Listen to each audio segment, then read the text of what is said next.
We have to start from here. But half an hour later, the rat trap peddler stood again before the door. He didn't try to get in, however. He only went up to the window, smashed a pane stuck in his hand, and got hold of the pouch with the 30 kroner. He took the money and thrust it into his own pocket. Then he hung the leather pouch very carefully back in its place and went away. But अब जब वो अपने रास्ते को चले गए तो अब क्या हुआ, आधे घंटे के बाद, half an hour later, red trap peddler जो था वो वहीं पर खड़ा हो गया and he stood before the door, वहाँ रास्ते दोबारा दरवाजे पर खड़ा हो गया. He didn't try to get in, अब उसने अंदर जाने की कोशिश नहीं की, बल्कि he only went to the up to the window, smash the pane, window pane के थ्रू जाके he stuck his hand and get hold of the pouch, जो क्रॉफ्टर ने दरवाजे पे टांग रखा था पाउच, उस लेदर पाउच, उसमें से 30 kroner नोट्स जो थे उसने निकाल लिए. He took the money and thrust it into his pocket and फटाफट पैसे निकाल के उसको अपनी पॉकेट में ठूस दिया, थ्रस्ट कर दिया. Then he hung the leather pouch very carefully back, और फिर लेदर पाउच को वहीं पर रख कर वापस चला गया. As he walked along with the money in his pocket, he felt quite pleased with his smartness. अब जैसे उसने मनी को अपने पॉकेट में रखा, अब उसको अपनी स्मार्टनेस पे बहुत ज़्यादा खुशी हो रही है. He felt very pleased for his act, that कितनी स्मार्टनेस के साथ उसने चोरी कर ली. He realised of course that at first he dared not continue on the public highway. Now he realised कि of course that at the first he dared not continue on the public highway, and this was the first time that he dared not continue on the public highway, but he must turn off the road. और वो अब public highway की बजाय कहाँ से turn off, road से नीचे को टर्न ऑफ कर दिया, कहाँ पर, जंगल की ओर, इनटू द वुड्स, अब जंगल की ओर चला गया वो. During the first hours this caused him no difficulty. Later in the day it became worse, for it was a big and confusing forest which he had gotten into. Now it was a very big and confusing forest. जिस जंगल में गया वो क्या था, बहुत घना ही जंगल था. It was very confusing. So he seemed that he had forgotten into that jungle, and he got confused. He tried to be sure to walk in a definite direction, but the path twisted back and the forth so strangely. अब जितनी भी बार वो जंगल से बाहर निकलने की कोशिश करता, उन रास्तों में घूम फिर के वो एक ही जगह पर आ जाता और वापस उसी जगह पर पहुंच जाता. वो जंगल इतना ज़्यादा घना था, इतना डेंस था. It was very big confusion. He try and try to walk in a definite direction. अब जिस डायरेक्शन में जाता वो वापस वहीं पर स्ट्रेंजली वो वहीं पर पहुंच जाता. He walked and walked without coming to the end of the family of the wood, and finally he realise that he had only not been walking around in the same path of the part of the forest. Now he walked and walked without coming to the end of, and आते without coming to the end of the forest means वो उसी path पे जाया जा रहा है, वापस ही मुड़ के घूम फिर के एक ही पाथ पर चल रहा है. मीन्स वो दूसरी जगह पहुंच ही नहीं पा रहा है, वो रास्ता डायरेक्शन उसको पता ही नहीं लग पा रहा है. Finally he is reaching that he had been only walking around in the same part of the forest. उसी फॉरेस्ट में वो बार बार चक्कर लगा रहा है उसको, क्योंकि डायरेक्शंस का पता नहीं लग रहा है. All at once he recalled his thought about the world and the rat trap. अब जो पहले उसने सोचा था, उस पहले ही अभी रेड ट्रैप के बारे में जब वो सोच रहा था, उसको बड़ा अम्यूजिंग सा, एक एंटरटेनिंग सा आइडिया आया था कि क्या है, he recall that thought that the whole world is a red trap and now his own turn had come. अब वो जो सोच रहा था कि सारी दुनिया एक रेड ट्रैप है, अब इसकी खुद की टर्न आ गई कि उसी में फंस गया. He had let himself be fooled by a bait, and उसको फील हुआ कि वो खुद भी इस बेट में, बेट क्या होता है, जैसे हम बोलते हैं चारा, किसी चीज़ को मतलब लालच देने के लिए होता है. मीन्स एक ल्योर के लिए होता है, फूड एज ल्योर, जिसे हम कहते हैं कि लालच देने के लिए एक चारा. जैसे हम चूहे को लालच देने के लिए बटर का, दैट चीज़ का पीस लगा देते हैं उसमें, या फिर कोई रोटी का टुकड़ा उसमें फंसा देते हैं या चीज़ लगा देते हैं, पनीर का टुकड़ा लगा देते हैं जिससे वो एज अ बेट उसको फंस जाए, उसको खाने के लिए आए और उस रैट ट्रैप में फंस जाए। The same way he also was in that rat trap. He let himself to be fooled by a bait and had been caught. The whole forest, with its trunks and branches, its thickets and fallen logs, closed in upon him like an impenetrable prison from which he could never escape. And it seems that he was in impenetrable prison. अब ऐसा लगता है कि जैसे वो ऐसी prison में है। impenetrable means जहाँ से वो बाहर ना आ पाए, जिसे कहते हैं दैट कांट बी क्रॉस्ड, जिससे वो बाहर आ ही ना पाए। इस तरह की प्रिजन में वो फंस चुका है कि he can never escape. Okay. It was late in December. Darkness was already descending over the forest. This increased the danger and the increase also his gloom and despair. Now it was late December. अब जहाँ जब का वो time बता रहा है तो ये दिसंबर की बात है, दिसंबर, लेट दिसंबर की। Darkness was already descending over the forest and सब जगह अंधेरा ही अंधेरा था। It was descending over the forest means उसको जो फॉरेस्ट में क्या होता है, कमिंग डाउन, नीचे को आ रही थी। ऐसे लग रहा था जैसे अंधेरा जो है नीचे की ओर आ रहा है, उसको घेर रहा है जंगल को। अब क्योंकि वो उसमें फंस गया और सब जगह ही अंधेरा है। It increase the danger. अब इससे क्या हुआ, danger, it increase the gloom and despair. अब उससे अंधेरा, खतरा और दुख जो था, डिस्पेयर, निराशा जो थी, बढ़ती जा रही थी। जैसे जैसे अंधेरा बढ़ता जा रहा था, निराशा, दुख और डिस्पेयर भी बढ़ता जा रहा था। Finally he saw no way out and he sank down on the ground. And ऐसे लगा कि उसने कुछ देखा ही नहीं, and he sank down on the ground, और खुद ग्राउंड में ऐसे बैठ गया है। Fell down on the ground, ऐसे लगा जैसे वो अब अंधेरे से डर कर बिल्कुल नीचे को बैठ गया। He heard a sound, hard regular thumping. अब थोड़ी देर बाद ऐसे लगा, उसने थप थप, थम्पिंग होता है थर्डिंग साउंड, तो उसने थोड़ी देर में अब थर्डिंग साउंड सुनी। There was no doubt as to what was he realized himself, those are the hammer strokes from an iron mill। अब उसको there was no doubt as to what that was। अब जब उसने thumping sound, थप थप करने की, कोई चीज़ पीटने की आवाज़ सुनी, तो उसको समझते देर नहीं लगी कि ये आयरन, ये क्या है कि हैमर से स्ट्रोक्स कर रहे हैं। आयरन मिल की आवाज़ है ये, आयरन पर मतलब लोहे पर हथौड़ी से पीटा जा रहा है, उसकी आवाज़ है, थम्पिंग जो साउंड है। तो उसको समझ आ गया। There must be people nearby. अब जब आयरन मिल से आवाज़ आ रही है लोहे को पीटने की, तो ऑफकोर्स वहाँ पर लोग ज़रूर होंगे। He summoned all this strength. अब summoned means to gather, gathered करना, इकट्ठा करनी। तो he summoned all his strength. अब उसने अपनी सारी हिम्मत लगा ली। Got up and staggered in the direction of the sound. And now he got up and he staggered, walk unsteadily, लड़खड़ाता हुआ जा रहा है, क्योंकि भूख से, प्यास से, डर के मारे उसके पैर भी स्टैगर कर रहे हैं, लड़खड़ा रहे हैं। अब उस डायरेक्शन की ओर वो चलने लगा जहाँ से वो लोहे को पीटने की आवाज़ आ रही थी, मीन्स आयरन मिल की आवाज़ आ रही थी। वो उस डायरेक्शन पे चला गया। The Ramso Iron Works, which are now closed down, were not so long ago a large plant with smelter, rolling mill, and forge. Now this was the Ramso Iron Works. अब ये iron की जो factory थी, मिल थी, उसका नाम है Ramsau iron works. It which was now close down. अब ये बंद हो चुकी थी, close down, and were not so long हो गए, और ज़्यादा पहले की बात नहीं है। It was a large plant with smelter.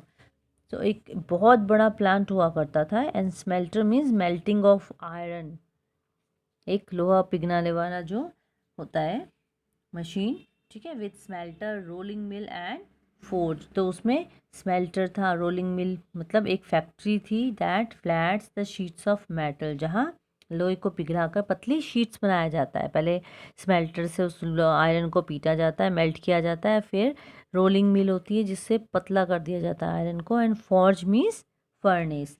तो इस आयरन मिल में उस टाइम पहले ये सब हुआ करता था। In the summer time long lines of heavily loaded barges and scows slid down the canal which led to a large inland lake, and in the winter time the roads near the mill were black from all the coal dust which sifted down from the big charcoal crates. So now in the summertime, long lines of heavily loaded barges. अब summer time था तो जो long barges थे, barges means the boats. अब जो heavily loaded boats किस चीज़ से loaded है? आयरन से. आयरन जो इस मैट फैक्ट्री से जाया करता था, तो उस टाइम ये जो barges थी ये बिल्कुल जो boats थी इससे भरी हुई होती थी. ठीक है. And scows slid down the canal, and scows means flat bottom boats. ये जो scows होती हैं फ्लैट बॉटम वाली बोट्स जिनके बॉटम्स बिल्कुल फ्लैट होते हैं. अदरवाइज बोट्स के कैसे होते हैं? ट्राइंगल शेप में ऐसे नोकीली सी बॉटम होती है, लेकिन जो बार्जेस होती हैं, सॉरी स्काउज होती हैं, उनके बॉटम बिल्कुल फ्लैट होते हैं. तो उसमें चपटे तले वाली जो नाव होती हैं, फ्लैट बॉटम जो बोट होती हैं, उसमें सामान लेके जा रहे थे, ले जाया करते थे उस टाइम. ठीक है. And in the winter time the roads near the mill were black from all the coal dust which sifted down from the big charcoal trades. तो उस टाइम क्या होता था, अब जो उसमें सामान ले जाता था, तो विंटर टाइम में रोड्स जो थी near the mill were black, पूरी ब्लैक हुआ करती थी from all the coal dust. जो इस मिल से जो बिग चारकोल क्रेट से जो डस्ट निकलती थी उसकी वजह से सारा का सारा जो रोड था वो आसपास बिल्कुल ब्लैक कलर का था. ठीक है.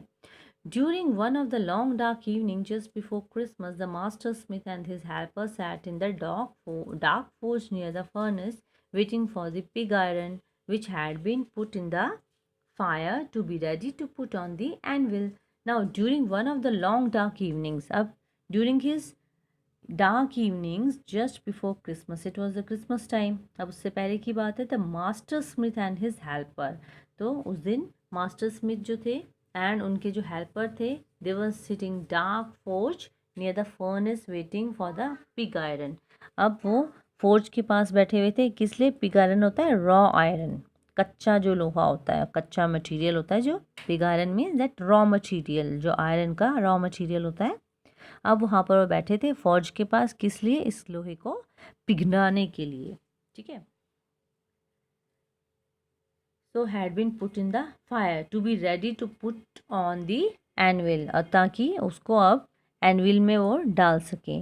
सो what is anvil? It is an iron block in which the blacksmith hammers thing.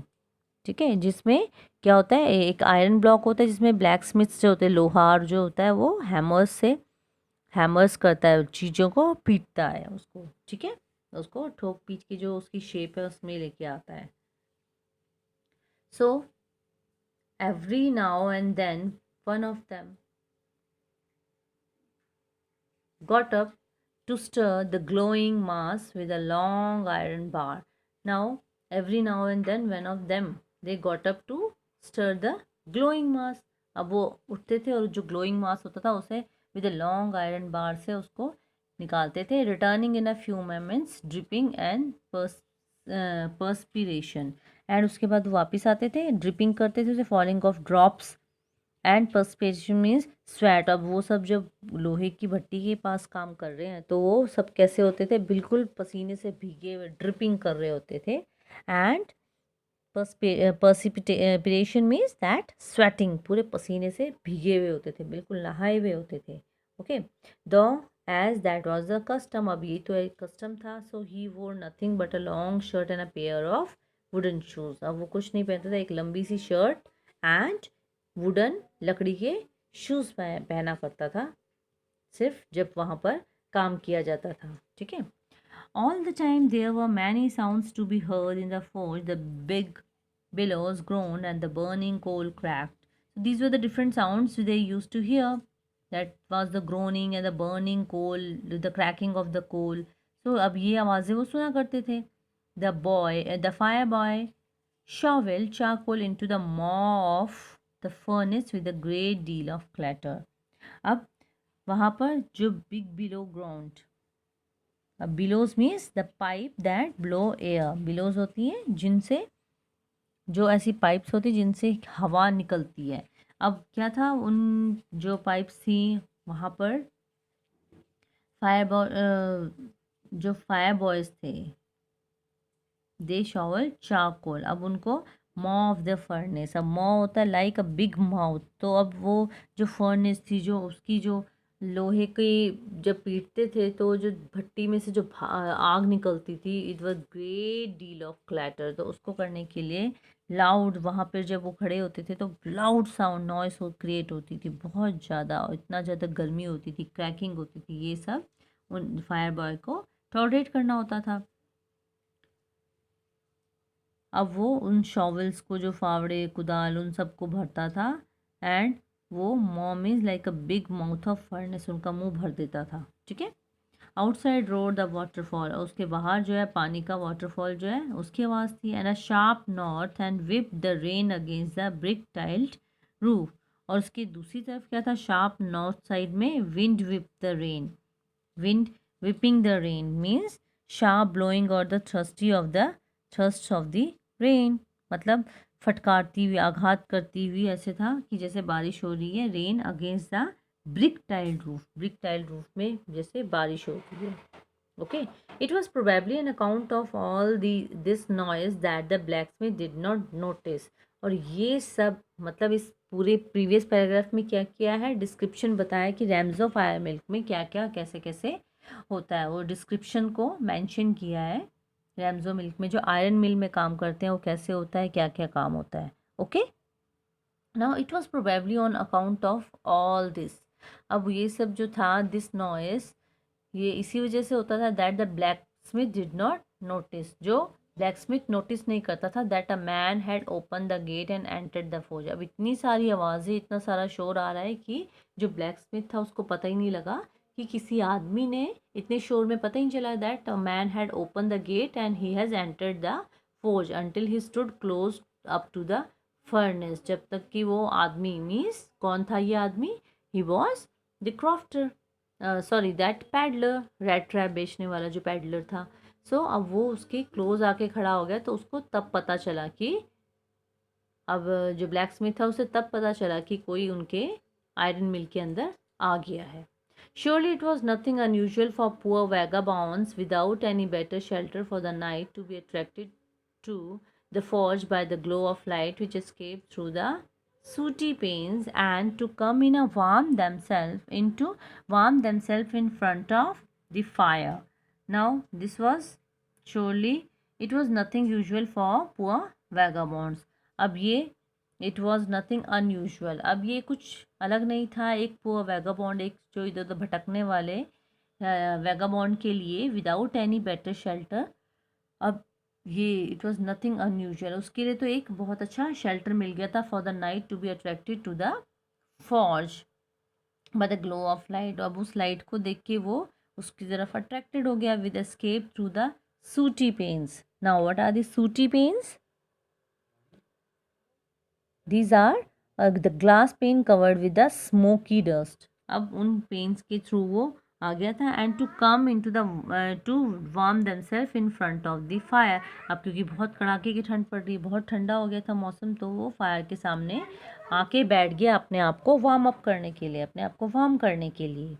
The blacksmiths glance only usually and indifferently at the intruder.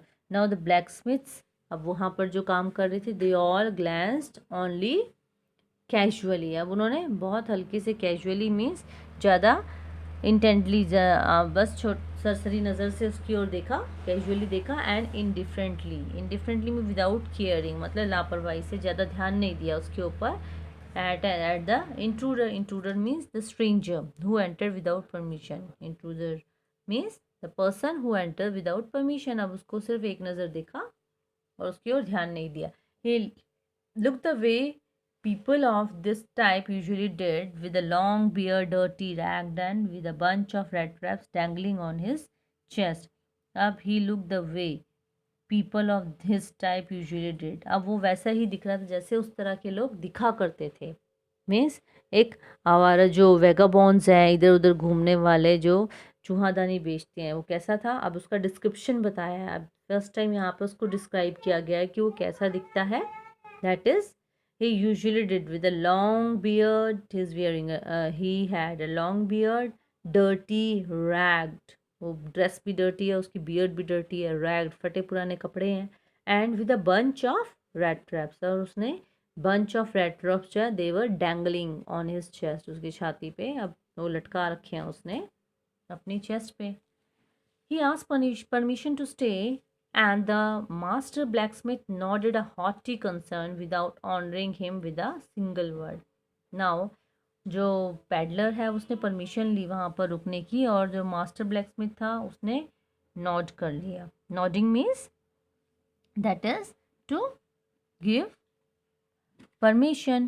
Okay, so now he nodded, and then the master blacksmith haughty concern, haughty means arrogant, अब वो बहुत arrogant concern दे रहा है वहाँ पर, without honouring him with a single word, उसको permission दे दी है लेकिन उसको बिल्कुल भी रिस्पेक्ट नहीं दिया। Haughty means very arrogant, arrogantly उसने उसको परमिशन दे दी without saying a single word. The tramp did not say anything either, he had not come there to talk but only to warm himself and sleep। अब वो इतना थक चुका था कि पैडलर ने भी, ट्रैम्प मीन्स द वॉन्डरर होता है, जो वॉन्डरर था, the tramp, he did not say anything, अब उसने भी कुछ वर्ड नहीं कहा, क्योंकि अब वो तो सिर्फ वहाँ पर किसी से बात करने नहीं आया था, बस अपने आप को वार्म करने एंड सोने के लिए आया था, क्योंकि वो बहुत ज़्यादा थक चुका था। In those days, the Ramsau iron mill was owned by a very prominent iron master whose greatest ambition was to ship out good iron to the market। अब उन दिनों की बात है कि जो रैम्सो आयरन मिल थी, it was owned by very prominent iron master. Prominent means very distinguish, very famous. So अब उस टाइम जो रैम्सो आयरन मिल थी उसके मालिक कौन थे, एक वेरी प्रोमिनेंट पर्सन था, बहुत रिच एंड वेल्दी पर्सन था, एंड जिसकी ग्रेटेस्ट एम्बिशन की क्या थी, to ship out good iron to the market, कि उनका जो इतना अच्छा आयरन वो जो बना रहे हैं वो मार्केट में सेल किया जाए। Okay, he watch both night and day to see that the work was done as well as possible. Now he watched both day and night, अब वो देखता रहता था कि see the work was done as well as possible, कि ज़्यादा से ज़्यादा काम हो, ज़्यादा से ज़्यादा प्रोडक्शन होगा तो ज़्यादा से ज़्यादा सेल होगी। At this very moment he came into the forge on one of the nightly rounds of inspection, and एक रात वो वहीं पर आ गया उस फोर्ज में। फोर्ज मीन्स जहाँ पर वो भट्टी में लोहे को गलाया जाता है। In the Knightley rounds of inspection, जब रात को इंस्पेक्शन के टाइम आता था, वो नाइटली राउंड्स होते हैं रात के टाइम पर इंस्पेक्शन करने के लिए कि what has happened.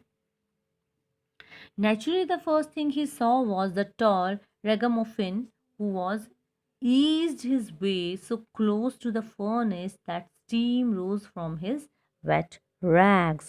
So, ragamuffin is wearing rag. Ragamuffin होता है a person who wear rags. उस पर्सन को बोलते हैं जो फटे पुराने चीथड़े पहनता है, ठीक है। सो नेचुरली अब फर्स्ट थिंग, क्योंकि वहीं पर फोर्ज के पास ही बैठा हुआ था वो, तो यहाँ पर रैगामुफिन कौन है, वो पेडलर है जो रेड ट्रैप्स बेचता है। He ease his way so close to the furnace, जो कहाँ पर बैठा हुआ था, फॉर्ज के पास ही बैठा हुआ था, फर्नेस के इतने क्लोज बैठा हुआ था, क्यों, that steam rose from his wet rags, कि इतने क्लोज बैठा था कि उसके जो गीले कपड़े थे उनमें से भाप निकल रही थी, उसको इतनी ठंड लग रही थी, उसके जो फटे पुराने चीथड़े हैं उनमें से भाप निकल रही थी, मीन्स मॉइस्चर जा रहा था, इतने नज़दीक बैठा था वो।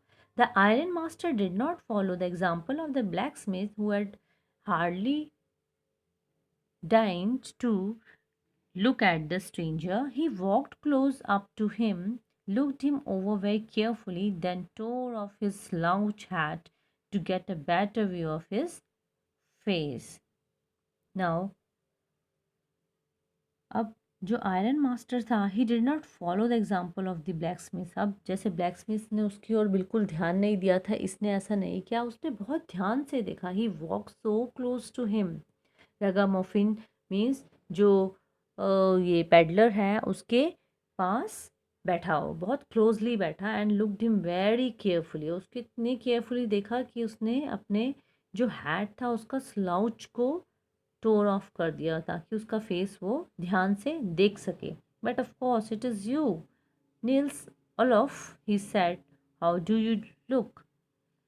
Now he says, oh of course it is you Nils Olof. अब उसको शायद उसने इसको कोई और समझ लिया. And he said, how do you look, कि तुम कैसे दिख रहे हो. अब उसे शायद कुछ मिसअंडरस्टैंडिंग होगी, उसने सोचा है कि उसका कोई फ्रेंड नील्स ऑफ ओलफ है.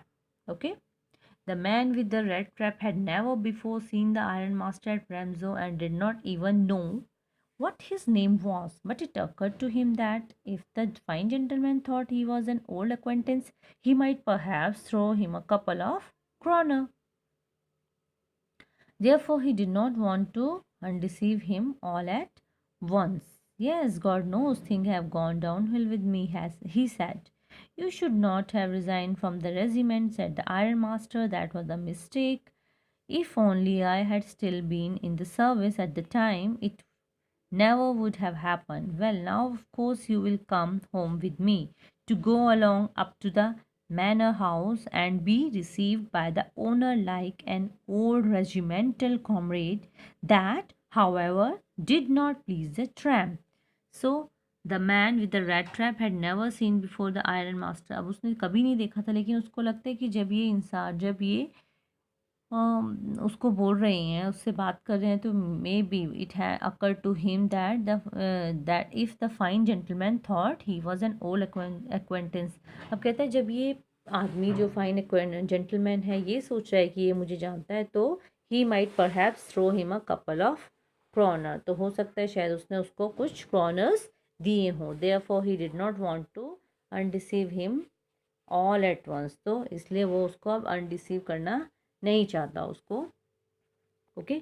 सो अब वो क्या कहते हैं, yes God knows thing have gone down hill with me. अब वो कहते हैं हाँ, थोड़ी मेरे साथ गॉड ने कुछ गलत कर दिया है, हाँ कुछ बुरा हुआ. Down hill means fall in Fortune, मतलब किस्मत जो है, थोड़ी सी किस्मत ने साथ नहीं दिया मेरे फॉर्चून ने. You should not have resign. अब वो क्या कहते हैं कि तुम्हें अपनी जॉब से रिज़ाइन नहीं करना चाहिए था, अपने रेजिमेंट से. आर्यन मास्टर ने कहा, बिकॉज ही इज़ मिस्टेकन, उसको लग रहा है कि शायद वो उसको कोई और समझ रहा है. So that was the mistake. अब वो कहते हैं कि if I will be there, मैं होता तो it would never have happened. Well now of course you come with me. अब वो उसको अपने साथ अपने घर ले जा रहा है.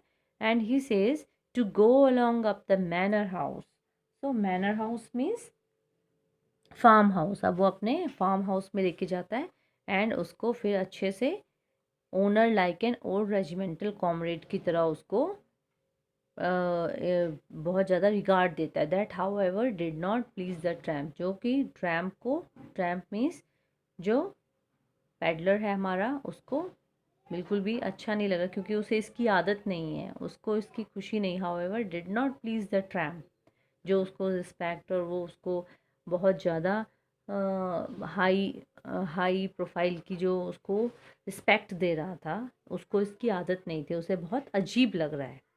Okay. So we'll do up to this only, this page 36. We are stopping it here.